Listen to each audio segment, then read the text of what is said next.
నారాయణపేట జిల్లా కేంద్రం అంబేద్కర్ కూడలి దగ్గర విశ్వ హిందూ పరిషత్ బజరంగ్ దళ్ అంబేద్కర్ యువజన సంఘం ఆధ్వర్యంలో అమృత్సర్లో జరిగిన అంబేద్కర్ విగ్రహాన్ని పట్టపగలే నడి రోడ్డు మధ్య ధ్వంసం చేసిన వారిని కఠినంగా శిక్షించాలని అన్నారు. అంబేద్కర్ విగ్రహానికి పూలమాలు వేసి నివాళులు అర్పించి నిరసన తెలిపారు. ప్రపంచంలోనే అతిపెద్ద ప్రజాస్వామ్య దేశం మన భారతదేశం. అలాంటి దేశ రాజ్యాంగ రూపకల్పనకు అధ్యక్షత వహించిన అంబేద్కర్ విగ్రహాన్ని జాతీయ వ్యతిరేక శక్తులు ధ్వంసం చేయడాన్ని తీవ్రంగా ఖండిస్తున్నామన్నారు హిందూ ఐక్యవేదిక కన్వీనర్ డాక్టర్ రాంబాబు. ఈ కార్యక్రమంలో అంబేద్కర్ యువజన సంఘం, బజరంగ్ దళ్, విశ్వ హిందూ పరిషత్, డాక్టర్లు మరియు హిందూ ఐక్యవేదిక కార్యకర్తలు పాల్గొన్నారు. ఈ విగ్రహాన్ని అమృత్సర్లో ధ్వంసం చేయడం జరిగింది. మనము ఇదే విధంగా మిన్నకుండి ఉంటే మన ఒక రాష్ట్రంలోనే, పంజాబ్ రాష్ట్రంలోనే కాదు, దేశంలో ఉన్నటువంటి అన్ని అంబేద్కర్ విగ్రహాలను ధ్వంసం చేయడం జరుగుతుంది.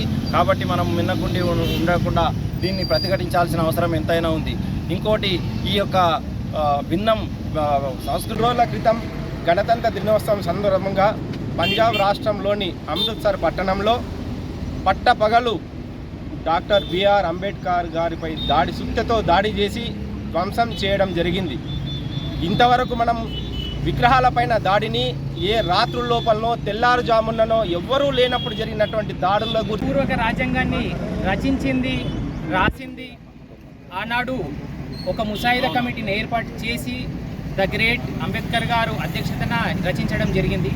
ఈ రాజ్యాంగం కూడా ఒక రోజు, 2 రోజులు, 3 రోజులు రాసింది కాదు.